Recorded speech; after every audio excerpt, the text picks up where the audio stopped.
한번 따라서 하겠습니다. 주님의 기도. 기도가 놀랍게 열려지는 그런 밤이 될 수 있기를 원합니다. 할렐루야. 우리는 기도는 하나님과의 영적인 호흡이다, 이렇게 얘기합니다. 자, 이것에 대해서 이유를 달 필요도 없고 이유를 달 이유도 없고 또 그렇냐 그렇지 않느냐 논쟁할 필요도 없습니다. 그냥 그렇다고 생각하면 됩니다. 기도는 하나님의 능력이 임하는 통로이다. 할렐루야. 그만큼 기도가 중요하고 또 기도를 통해서 하나님께서 일하신다는 사실을 우리가 알 수 있습니다. 세 번째는 기도는 하나님의 인도를 받는 길이다. 기도하면서 미래의 진로가 잘 모를 때 하나님 앞에 기도하고 이렇게 잘 인도받는 길은 사실은 기도 속에 주어지는 일들이 참 많이 있습니다. 이것도 우리가 논쟁의 대상은 아닙니다. 그러나 기도를 열심히 해도 길이 열려지지 않는 경우도 있습니다. 그것은 열려지지 않는 것이 그 사람이 하나님의 인도받는 길입니다. 할렐루야. 네 번째는 기도는 하나님의 승리를 위한 방향이다. 이 말이 뭐냐면 기도는 우리로 하여금 하나님께서 우리를 통해서 하나님께서 어떻게 일하시는지, 영적 승리는 어떻게 하는지, 삶 속의 승리라는 것이 무엇인지를 이 기도를 통해서 우리에게 알려주십니다. 기도를 하면 놀라우게도 영적으로 무장하게 되고, 영적으로 무장하게 되면 악한 권세에 도전이 온다 할지라도 이길 만한 힘이 우리 안에 있는 것을 보게 된다는 것이죠. 할렐루야. 이 기도의 비밀들을 우리가 놓치지 않고 인도받아갈 때에 우리도 모르게 기도가 열려지고 기도를 통해서 하나님께서 일하시는 것들을 경험하게 됩니다. 자, 그런데 이것이 보편적으로 우리가 이해되는 기도의 원리라고 생각한다면 오늘 이 밤에는 주님께서 기도하신 것은 우리가 지금껏 생각했던 그 기도와 어떻게 다르지 않은지를 생각해 볼 필요가 있다는 것입니다. 그런 면에서 주님께서 기도하신 상황과 때는 어떤 때인지 우리가 한번 살펴볼 필요가 있다는 것이죠. 첫째는 십자가의 죽음을 놓고 그 죽음을 준비하실 때 하는 기도가 오늘 본문의 기도의 상황인 것을 보게 됩니다. 여기에도 이유를 알 수 있는 내용이 아니라는 사실을 우리가 알 수 있습니다. 그런 면에서 어떤 상황 속에서도 우리가 주님께서 이 겟세마네 기도, 십자가의 죽음을 놓고 준비하신 기도는 어쩌면 주님께서 이 땅에 계실 때에 마지막 하시는 기도다. 할렐루야. 그러니까 이렇게 말하면 어때요? 아예 출발부터 주님의 기도는 어떤 기도다? 죽으시기 위한 기도라는 것을 우리가 알 수 있다는 것이죠. 하나님의 본체를 거절하고 종의 모습에서 이제는 죽음의 자리에까지 갈 때에 주님께서 기도하시는 이 기도의 상황임을 우리가 잊어서는 안 된다는 것입니다. 할렐루야. 자, 이 상황은 일반적인 상황도 아니고 우리 인생에 몇 번씩 오는 상황이 아니라는 거예요. 어떤 면에서는 우리 인생에 한 번, 아니면 어떤 경우는 한 번도 오지 않는 그런 상황들, 예수님처럼 죽는다 그런 얘기가 아니라 그런 위기적인 상황이, 이 죽음을 앞에 놓고 기도하는 이 상황은 결국 우리 인생에 쉽게 오지 않는 그런 기도라는 것을 우리가 이해할 필요가 있다는 것입니다. 두 번째는 제자 유다의 배반을 눈앞에 두었던 때 주님이 이 기도를 마치고 난 이후에 누가 예수님을 팔려고 주님 앞에 가까이 오느냐? 제자 유다가 예수님을 팔려고 결국 이 겟세마네 동산까지 왔던 것을 보게 된다는 것이죠.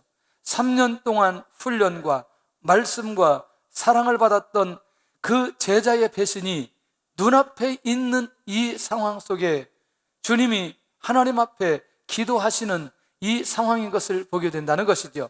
세 번째는 제자들의 배반과 유다만 배반하면 좋겠는데 다른 많은 제자들과 종교 지도자들 그리고 예수님을 통해서 능력과 기적과 말씀과 치유를 받았던 사람들까지 예수님을 고소하고 예수님을 고난에 집어넣는 그 역사적인 상황에 주님이 기도하고 있는 것을 보게 된다는 거죠. 이 땅에 있는 모든 사람들이 주님에게 돌렸던 그 시선이 이제 다른 데로 돌려서 주님을 십자가에 못 박게 하려고 한 그때에 주님이 하나님 앞에 기도하고 있는 것을 보게 된다는 거죠. 그러니까 상황 전체를 보면 사람에게 배신당하고 더더군다나 하나님 앞에 버림을 당하고 그리고 제자들에게 배반당하고 종교 지도자들에게 고발을 당하는 이런 이 땅에 사람으로서는 감당할 수 없는, 어떻게 사람에게 이 모든 상황들이 세트로 오면서 결국 예수님을 십자가의 죽음의 상황까지 만들 수 있는 상황이 또 누구였겠냐는 거죠. 그런 면에서 예수님께서 기도하는 이 기도의 상황을 오늘도 우리가 이 시간에 묵상하면서 우리가 이 말씀을 들었으면 좋겠다는 것이죠. 그러니 주님께서 기도하는 내용이 우리가 주목될 필요가 있겠고, 그리고 어떠한 내용으로 주님이 기도하고, 그리고 이 상황을 주님께서 어떻게 해결하고, 그리고 그 해결이 오늘 나와 무슨 관계가 있는지까지 오늘 우리가 살펴볼 필요가 있다는 것이죠. 특별히 우리 주님께서 기도하신 곳은 겟세마네 동산에서 주님께서 기도하시는 것을 보게 됩니다. 마지막 기도를 어디로 정했느냐? 겟세마네 동산에서 기도의 장소로 선택하셨습니다. 그런데요, 이곳이 어디냐? 예수님께서 습관을 따라 기회 있을 때마다 하나님 앞에 기도하셨던 곳이 겟세마네 동산이었습니다. 뭘 통해서 알 수 있느냐? 여러분들, 예수님이 여기에서 기도하셨다는 사실을 누가 알고 유다가 알고 예수님의 기도가 끝나자마자 예수님을 바라버리는 유다의 모습을 보니 예수님께서 이 겟세마네 동산에서는 어느 날 갑자기 한번 오늘 겟세마네 동산에서 기도하시는 게 아니고 습관에 따라 이곳에 와서 끊임없이 하나님 앞에 기도하셨던 그런 장소였던 것을 우리가 알 수 있다는 것입니다. 습관에 따라 기도하셨던 그것을 마지막 기도의 장소로 정해놓고 이곳에서 기도하셨던 것을 보게 된다는 거죠. 그러니까 이것은 유다뿐만 아니라 모든 제자들도 이것은 어떤 장소다? 기도의 장소로 알고 있었다는 것입니다. 아멘. 왜 아멘이냐? 이제 우리가 가면서 굉장히 놀라운 비밀 하나를 발견해야 됩니다. 예수님께서 하나님이 이 땅에 오셔서 하나님의 사역을 하고 하나님의 신성을 가지고 하나님의 능력이 나타나는 그분이, 그 메시아가 습관을 따라 습관적인 기도를 하셨다는 사실이 매우 주목해야 될 필요가 있고, 그 우리 주님도 결정적인 순간에는 항상 그곳에서 하나님 앞에 기도하며 하나님과 영적인 관계를 유지하셨던 것을 보게 된다는 거죠. 이 시대에 믿음을 가지고 살아가는 우리가 언제나 기도가 아니면 살 수 없는 우리가 나의 습관적인 기도의 장소는 어디인가? 할렐루야. 저는 이건 굉장히 중요하다고 생각합니다. 대부분 우리는 많은 습관적인 기도의 장소가 있지만 아마 교회가, 예배당이 아마 기도의 장소일 수 있고, 어떤 사람은 방이 기도의 장소일 수 있을 수 있고, 어떤 사람은 자기의 사업장, 자기의 사무실이 기도의 장소에 있을 수 있습니다. 아니면 어떤 사람은 꼭 기도원에 가야 기도가 열리는 분은 또 그것이 습관에 따라 기도의 장소에 가서 기도하는 경우들도 있습니다. 그러나 여러분들, 꼭 필요한 것은 매일매일 기도하는 기도의 장소가, 습관적인 기도의 장소가 우리에게 있어야 된다는 것입니다. 할렐루야. 할렐루야. 매우 놀라운 일이에요. 제가 기도의 양이 좀 적었을 때에 목양실에 가서 기도하려고 앉아봅니다. 사실은 목양실에서 기도하고 기도가 열렸을 때도 있는데, 보편적으로 보면은 목양실에서 기도할 때는 그리고 많이 그렇게 열리진 않아요. 근데 본당에 와서 꼭 기도에 내가 습관적으로 했던 그 기도의 장소에 앉으면 너무나 놀랍게도 기도가 잘 열리게 되는 것을 보게 됩니다. 아, 이게 습관에 따라서 어떤 장소에 기도하는 것 또한 매우 귀한 일이다. 할렐루야. 그런 면에서 여러분들, 나도 습관적인 내 기도의 장소가 어디 있는지 그것을 우리가 찾고 만들어야 될 필요가 있다는 것입니다. 할렐루야. 놀랍게도 우리 성도들도 이렇게 보면 기도의 장소가 다 있는 것을 보게 돼요. 어떤 분은 꼭 저쪽 구석에 가는 분이 있고, 어떤 분은 꼭 저쪽 구석에 가는 분이 있고, 어떤 분은 또 이쪽 구석에 가는 분이 있고, 어떤 분은 또 앞에 있는 분이 있고, 또 어떤 분은 이 앞에 앉아 있고, 어떤 분은 저 뒤쪽 기둥 뒤에 있고, 하여튼 아주 재밌어요. 자기 나름대로 이 자리가 다 있어요. 할렐루야. 그거 뭐 우리가 이상하다고 생각할 필요 없는 거죠. 자기 마음이 편하는 대로 그 장소에 앉아서 기도하는 거 매우 귀하다고 생각을 합니다. 그런 습관적인 기도의 장소를 찾고 기도의 장소를 만들 수 있기를 바랍니다. 이 세 번째, 이 기도의 내용을 우리가 들으면서 굉장히 우리 안에 정리될 게 저는 많이 있을 것이라고 생각을 합니다. 이 사람들의 기도가 잘못됐다고 하는 내용은 아닙니다. 그리고 이런 기도는 하지 않아야 된다고 얘기하는 것도 아닙니다. 다만 이들의 기도와 주님의 기도를 한번 우리가 비교하며 이들이 하나님 앞에 기도했던 기도의 농도와 주님께서 하나님 앞에 기도했던 기도의 깊이가 어느 정도 다른지를 생각해 볼 필요가 있다는 것입니다. 우리는 창세기 18장 22절에서 33절까지 보면 소돔과 고모라성을 놓고 기도하는 아브라함의 기도를 우리는 잘 알 수 있습니다. 의인 10사람이 없어서 소돔과 고모라성이 멸망당하기 직전에 하나님 앞에 아브라함이 기도했던 그 기도의 내용이 매우 중요하다는 거죠. 의인 10사람을 놓고 기도했지만 궁극적으로 이 아브라함에게는 소돔과 고모라 성보와 소돔과 고모라 성에 있는 사람들보다, 소돔과 고모라 성에 있는 그 재물보다 사실은 자신의 조카 롯을 위한 마음이 그 안에 더 많이 있었던 것을 보게 됩니다. 할렐루야. 이것 또한 누구하고 연결되느냐? 아브라함과 연결된 아주 놀라운 기도의 제목이고, 물론 사람 때문에 한 영혼, 한 가족을 살리기 위한 아브라함의 좋은 마음이기도 하지만 결국에는 아브라함과 연결된 기도였던 것을 살펴볼 수 있다는 것입니다. 이 기도가 잘못됐다는 얘기가 아니고, 이런 기도해서는 안 된다는 얘기가 아니고, 우리도 아브라함처럼 이런 기도가 필요할 때가 있고 이런 기도도 해야 됩니다. 할렐루야. 두 번째는 모세의 기도의 제목은 출애굽기 32장 그 유명한 기도의 제목입니다. 하나님께서 이스라엘 민족을 진노하려고 할 때에 그 진노를 취소해달라고 하는 그런 기도입니다. 할렐루야. 이거는 굉장히 중요한 의미가 있어요. 뭐냐? 만약에 하나님께서 그렇게 하신다면 결국에는 하나님께서 이스라엘 민족을 이끌고 가나안 땅에 갈 수 있는 힘이 없어서 이 광야에서 죽였다고 사람들이 말할 것이니, 하나님 놀랍게도 오늘 내리고자 하는 하나님의 진노를 취소해 주시옵소서. 이 기도였어요. 저는 이 내용 가운데에 모세가 굉장히 공동체를 놓고 기도했다고 생각합니다. 놓치지 않는 한 가지가 있어요. 이 공동체의 리더는 누구예요? 모세입니다. 모세는 아무런 상관이 없을까요? 이 기도와 이 응답과 모세와 아무런 상관이 없을까요? 이런 기도 하지 말라는 얘기가 아니고 우리도 이런 기도를 해야 됩니다. 할렐루야. 그러나 우리 주님과의 기도를 비교해 볼 때는 차원이 다른 기도라는 사실을 우리는 기억해야 된다는 거예요. 영혼을 놓고 기도했어요. 공동체를 놓고 기도했어요. 잘못된 기도가 아니라는 거예요.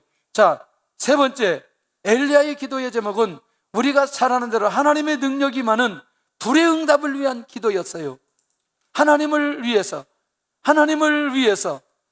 내가 하나님의 종인 것을 밝히기 위해서, 내가 하나님 앞에 순종하는 것 때문에 이 응답이 여기에게 왔다고 그렇게 고백하는 내용으로 하나님 앞에 기도했던 내용이 열왕기상 18장의 엘리야의 기도였던 것을 보게 된다는 것이죠. 그런데요, 엘리야와 전혀 상관이 없는 기도이나요? 나중에 아합과 이세벨이 죽지 않고 살아있을 그때에 엘리야의 마음이 심히 갈등하고 노뎀나무에서 쓰러져 죽기를 간구하는 것을 보면 엘리야의 영적인 리더십도 나타났고 자기의 뜻대로 아합과 이세벨이 죽기를 원했던 엘리야의 마음도 그 안에 담겨져 있는 것을 보게 되더라는 거죠. 엘리야가 헌신했던 건 결국 거기 물을 갖다 여기 이 도랑에 붓고 송아지를 잡아 번제로 각을 떠서 드리고, 그리고 그 많은 사람들 앞에 하나님 앞에 기도했던 이 수고는 누가 했느냐? 엘리야가 했습니다. 이런 기도도 많이 필요합니다. 우리는 하나님을 이 땅에 나타나도록 하기 위해서, 하나님 앞에 순종함으로 우리가 하나님의 종인 것을 나타내도록 하기 위한 그 기도가 오늘 우리에게도 일어나야 될 필요가 있다는 것이죠. 할렐루야. 그러나 주님이 하셨던 그 기도와 그 내용과 연결시켜 볼 때에 어떤 의미가 있는지도 살펴볼 필요가 있다는 것이죠. 히스기야의 기도를 보면 아수르 군대의 공격이 시작되어졌을 때에 옷을 찢고 하나님 앞에 엎드려서 죄를 뿌리면서 기도합니다. 뭐예요? 아수르 공격에서 이스라엘 민족이 구원받기 위한 기도의 제목입니다. 왕으로서 민족의 어려움을 위한 목숨 건 기도였다는 거죠. 자, 히스기야는 전혀 상관이 없을까요? 이 기도와. 이때 유다 민족을 이끌어가는 사람이 누구였느냐? 왕이었습니다. 그것도 어떤 왕? 히스기야 왕이었습니다. 자, 아수르 군대의 공격에서 결국 하나님께서 이 공격을 막아주시면 결국 누구의 리더십이 살아나고? 히스기야의 리더십이 살아나고, 이 유다 민족은 하나님의 인도와 보호 속에 들어가는 기가 막힌 응답을 받게 되어진다는 것이죠. 자, 그러면 정리를 한번 해본다면 우리의 기도는 아브라함 또는 모세 또는 엘리야 또는 히스기야, 이 기도 안에 우리의 기도의 모든 내용들이 웬만하면 거기에 다 들어간다는 사실을 알 수 있습니다. 어떤 기도의 내용이라 한다 할지라도 그 내용을 분류해 보면 어떤 것은 모세와 같은 기도, 어떤 것은 엘리야와 같은 기도, 어떤 기도는 아브라함과 같은 기도, 어떤 기도는 히스기야와 같은 기도, 이런 기도의 내용들이 주류를 이루는 것을 보게 되더라는 것이죠. 그 기도가 잘못되었느냐? 그건 아니라는 거죠. 이 기도도 우리 안에 끊임없이 일어나고 그 기도 때문에 우리도 응답을 받고 하나님의 인도를 받아야 될 필요가 있다는 것이죠. 그런데요, 오늘 우리 주님이 어떤 마음과 어떤 기도의 제목으로 하나님 앞에 기도하는지, 주님의 마음이 고민하고 슬퍼하셨다고 말씀하고 있습니다. 자, 이제 37절을 일단 보겠습니다. 37절을 시작. 베드로와 세베대의 두 아들을 데리고 가실새 고민하고 슬퍼하사. 고민하고 뭐하사? 슬퍼하사. 이야, 고민하고 뭐하사? 38절을 다시 보겠습니다. 시작. 이에 말씀하시되 내 마음이 매우 고민하여 죽게 되었으니 너희는 여기 머물러 나와 함께 깨어 있으라 하시고. 아멘. 주님의 마음이 고민되었다라고 하는 걸 원문으로 보니까 갈피를 못 잡고 결정할 수 없는 상황, 이것을 고민이라고 얘기합니다. 갈피를 못 잡는 거, 방향을 결정하지 못하는 거. 주님이 순간이지만 지금 마음의 고민이 누구에게보다도 많이 있었고, 그리고 주님 안에 슬퍼함이 그 안에 있었던 것을 보게 된다는 것이죠. 여러분들 어떻게 생각이 드나요? 주님께서 이미 고민하셨다라고 하는 걸 내면적으로 고민도 하셨지만 주님께서 고민하셨다는 사실을 누구에게 얘기하고 있어요? 제자들에게 얘기하고 있어요. 하나님이 이 땅에 오셔서 지금까지 하나님으로 사역하셨던 우리 주님이 오늘 이 제자들에게 내 마음이 고민하고 내가 슬픔이 있다. 주님 안에 어떤 고통이 있느냐? 마음의 고통이 있는 거죠. 마음의 고통이.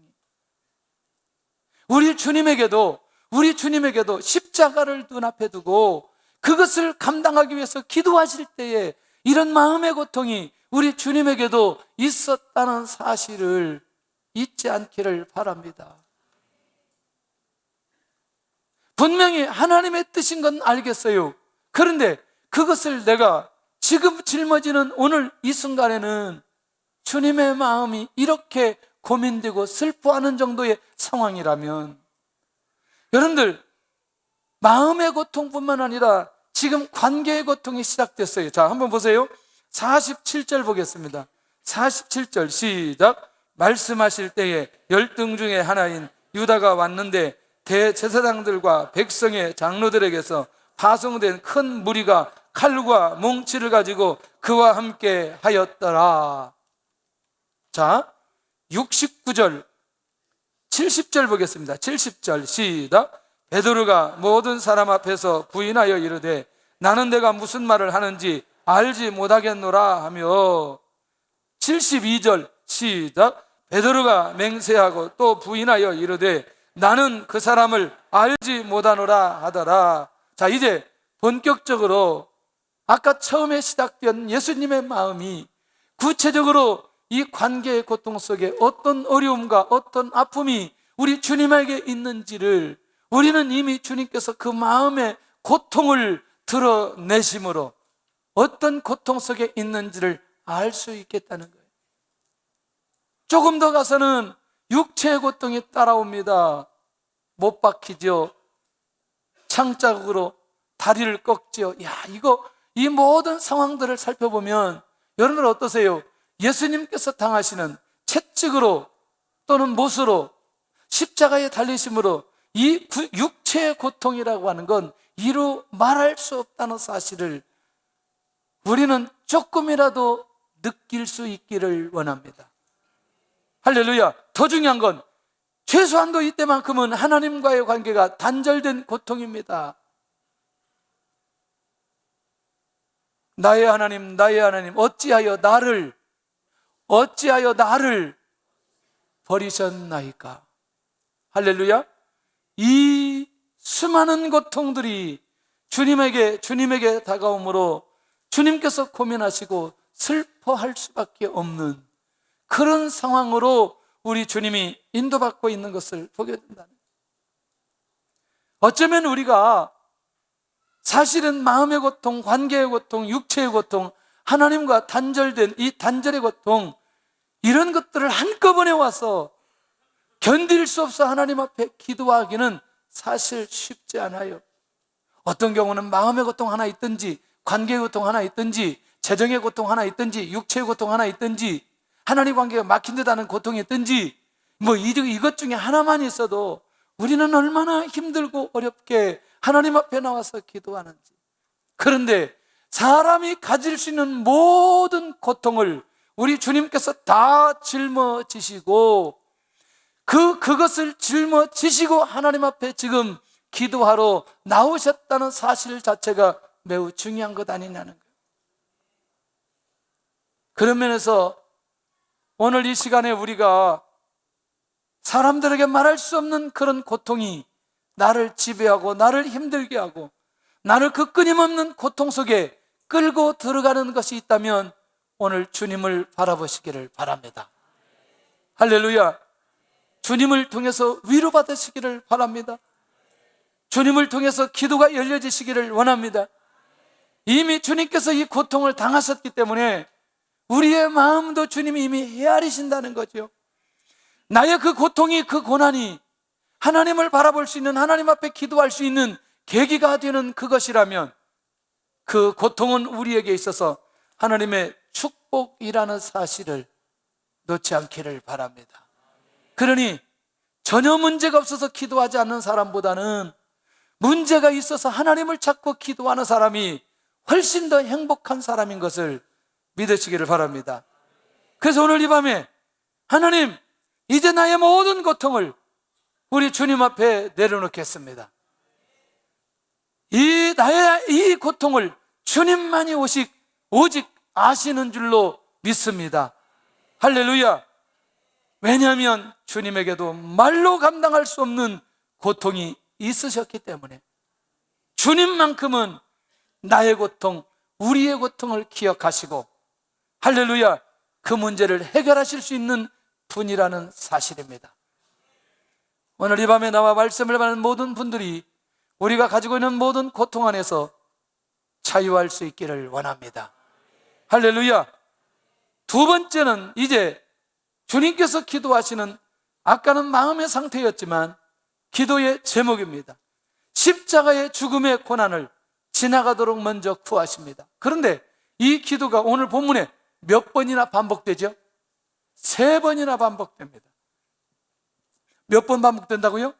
3번이나 반복된다는 거죠. 자, 44절 시작. 또 그들을 두시고 나아가, 44절 시작. 또 그들을 두시고 나아가 3번째 같은 말씀으로 기도하신 후 몇 번째? 3번째나 내 뜻대로 마우시고 누구의 뜻대로? 아버지의 원대로 하옵소서. 할렐루야.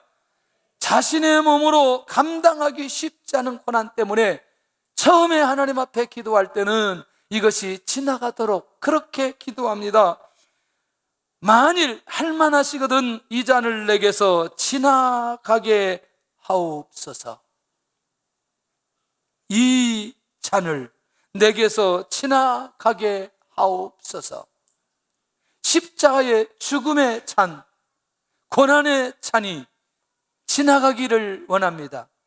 우리 주님도 잠깐은 하나님 앞에 이런 기도하며 이 고난이 얼마나 쉽지 않은 고난인지를 주님께서 하나님 앞에 입술로 고백하시고 있습니다.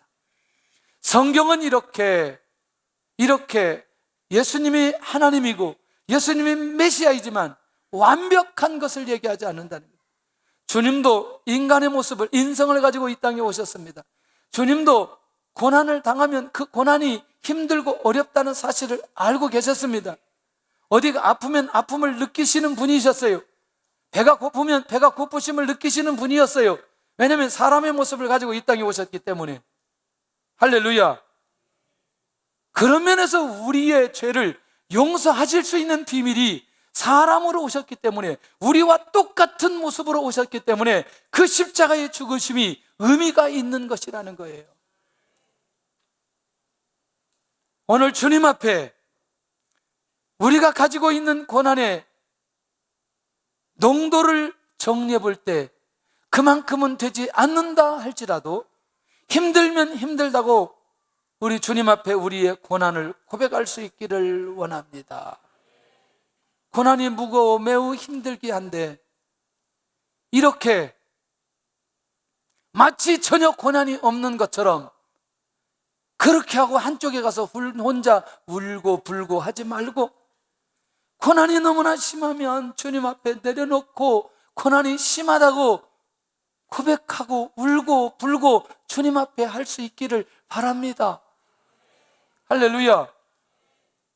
오늘 이 밤이 그런 밤이 될 수 있기를 원합니다. 힘들면 힘들다는 것을 말해야 되지 않겠어요? 말해야 되지.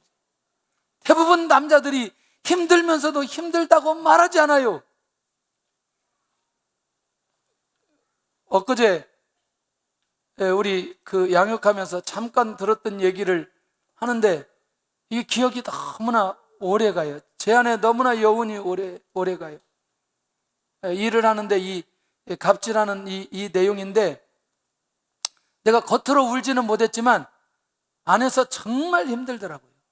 우리 성도들이 이렇게 삶 속에서 이렇게 어렵게 힘들게 살아가고 있구나. 와, 정말 여러분들 할 수만 있다면 내가 갑질하는 가운데 서 있을 때 갑질하지 않기를 바라고요. 혹시라도 내가 갑질을 당하는 이치에 있다면 그 고난을 극복할 수 있기를 바랍니다.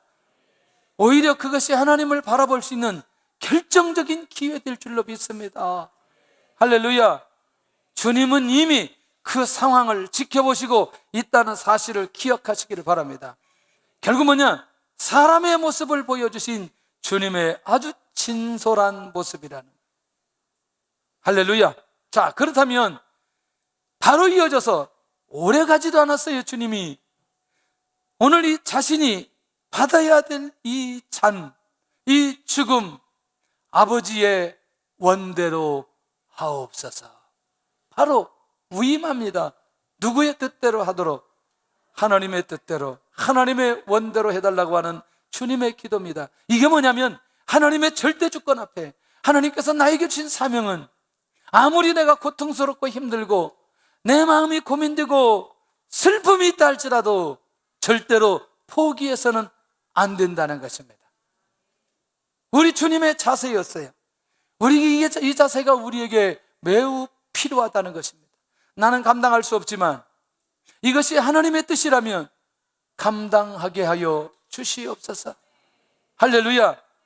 내가 극복할 수 없겠지만 이게 하나님의 뜻이라면 내가 순종의 자리에 가서 결국 이것을 넉넉하게 감당할 수 있도록 은혜를 내려 주옵소서.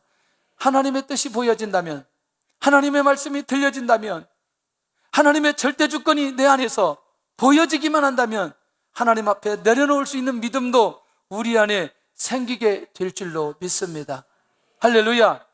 결국 오늘 주님이 자신에게 주신 사명, 그 죽음으로 말미암아 일어날 엄청난 일들을 주님이 아시기 때문에 절대로 이걸, 이 주님에게 있는 이 고난의 잔을 피하지 않고 그대로 마시겠다고 고백하는 주님의 그 고백을 우리가 들을 수 있다는 것입니다. 바로 이 얘기입니다. 아까 아브라함의 기도 얘기했습니다. 모세의 기도 얘기했습니다. 엘리야의 기도 얘기했습니다. 히스기야의 기도 얘기했습니다. 어때요? 오늘 이 기도는 내가 희생하겠다는 거예요. 내가 죽겠다는 거예요. 하나님의 뜻이 죽는 계획이기 때문에 내가 죽겠다는 거예요. 이 기도는 쉽게 할 수 없는 기도라는 거예요. 내가 희생하겠다는 기도, 내가 헌신하겠다는 기도, 이 기도가 살아날 때에 진짜 우리의 기도가 완성될 줄로 믿습니다. 할렐루야. 적군이 다 도망가고 다 죽고 병도 치유되어지고 하나님의 능력이 나타나고, 할렐루야, 내가 기도했던 사람이 영원히 구원되어지고, 그런데 그렇게 쓰임받았던 이 사람들은 다른 것보다 하나님 앞에 뭐만 했느냐? 기도만 했어요. 자기 생명을 드리거나 자기 목을 내놓거나 이런 거 아니었다는 거죠. 물론 훗날에 선지자들이 이렇게 저렇게 어렵게 순교를 당하기도 했지만 주님께서 하셨던 이 기도와는 차원이 다른, 주님은 차원이 다른 기도가 주님의 입을 통해서 고백되어졌다는 게 매우 중요하다는 거예요. 한 번쯤은 우리가 하는 하나님 앞에서의 기도가 오늘 이 주님께서 하셨던 그 기도처럼 그렇게 나도 내가 희생하고 내가 헌신하는 그런 기도가 우리 안에서 고백되어진다면 그 모든 기도에 완성된 기도라는 것입니다. 할렐루야. 그런 면에서 하나님, 내가 분명히 이 응답도 필요하고 이 응답도 필요하고 이 응답도 필요하지만 내가 하나님의 나라 위해서 하나님의 영광을 위해서 내가 이런 결단과 이런 순종이 내 안에서 일어나게 하여 주시옵소서. 이 기도는 기도의 완성이라는 거예요. 기도의 완성이라는 거예요.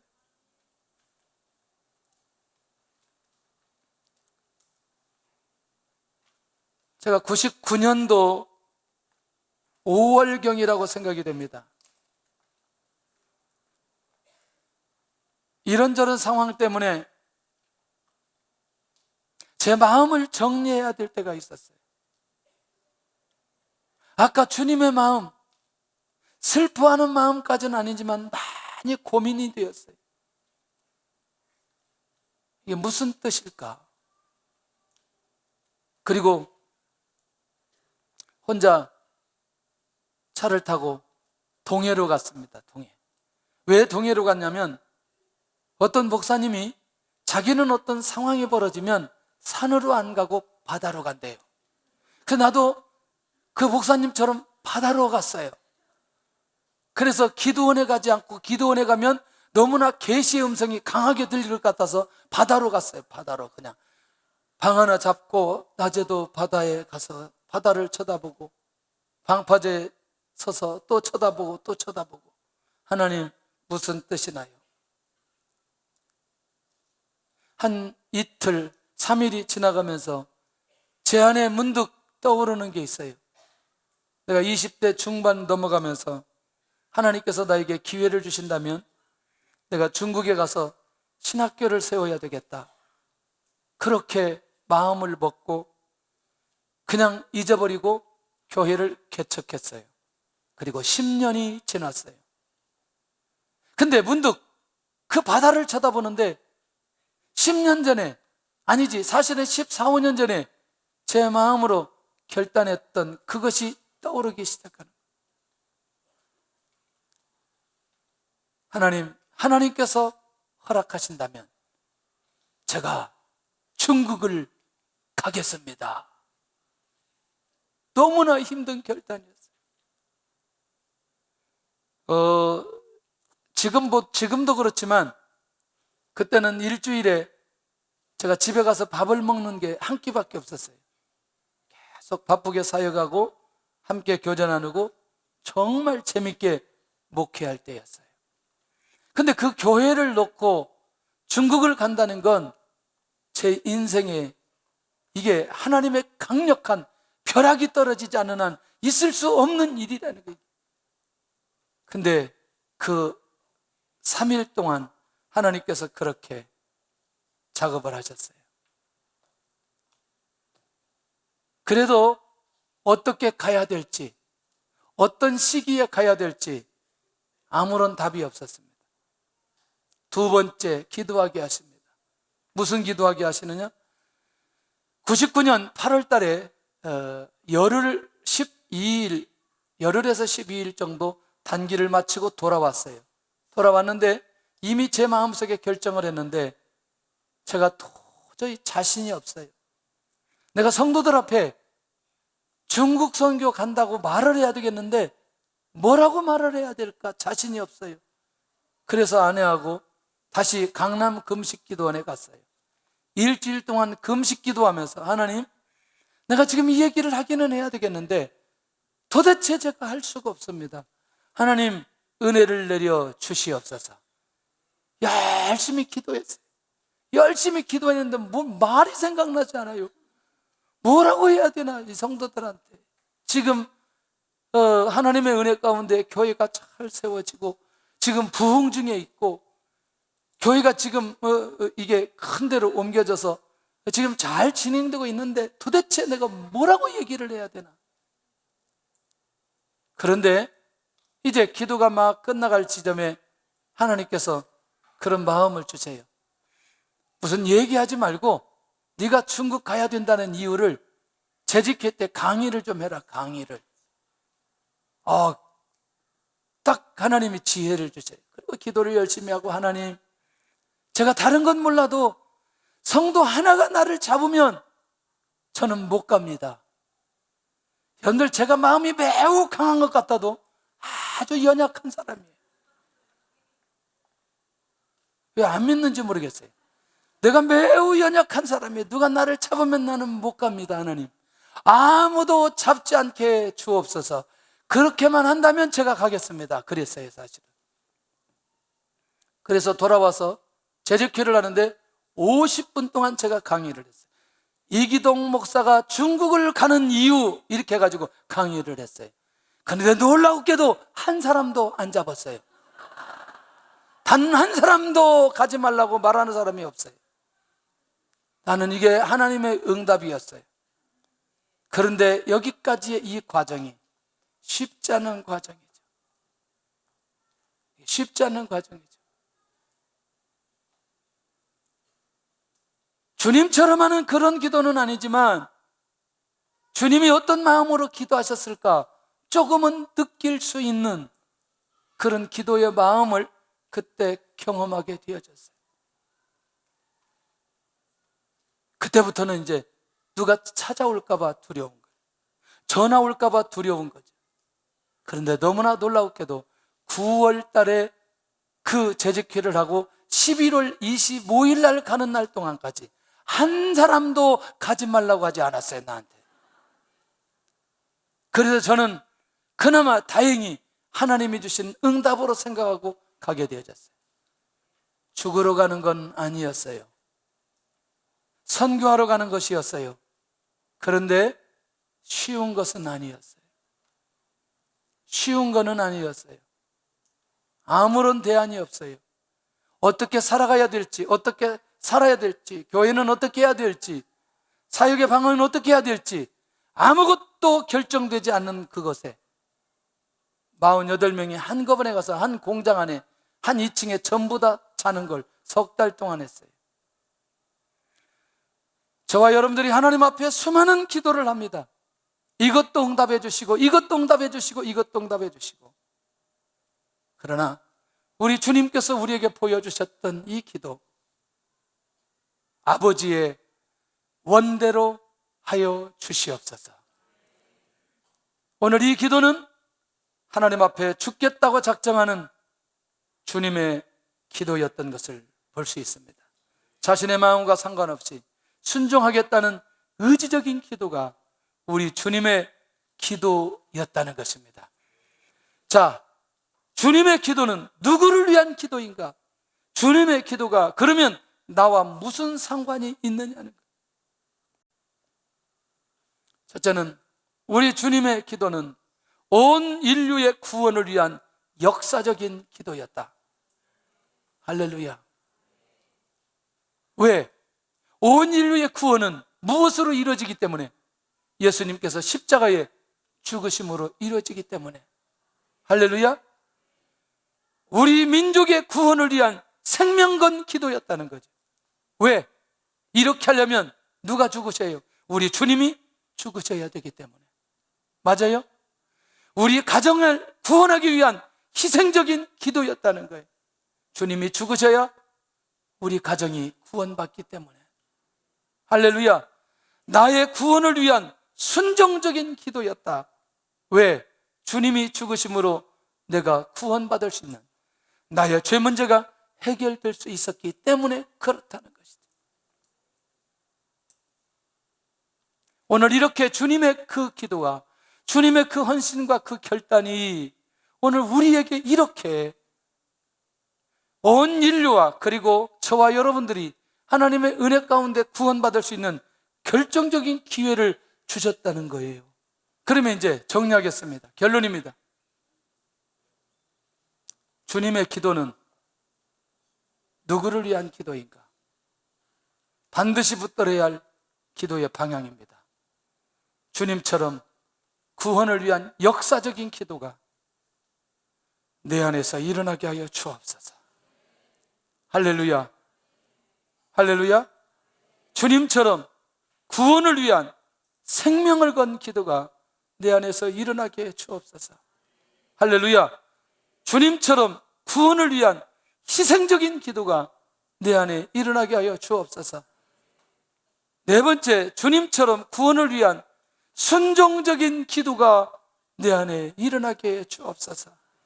오늘 이 순종적인 기도, 희생적인 기도, 생명을 건 기도, 역사적인 기도는 결국 우리 모든 인류를 구원하시는 놀라운 기적과 역사로 일어나는 기도의 응답이었습니다.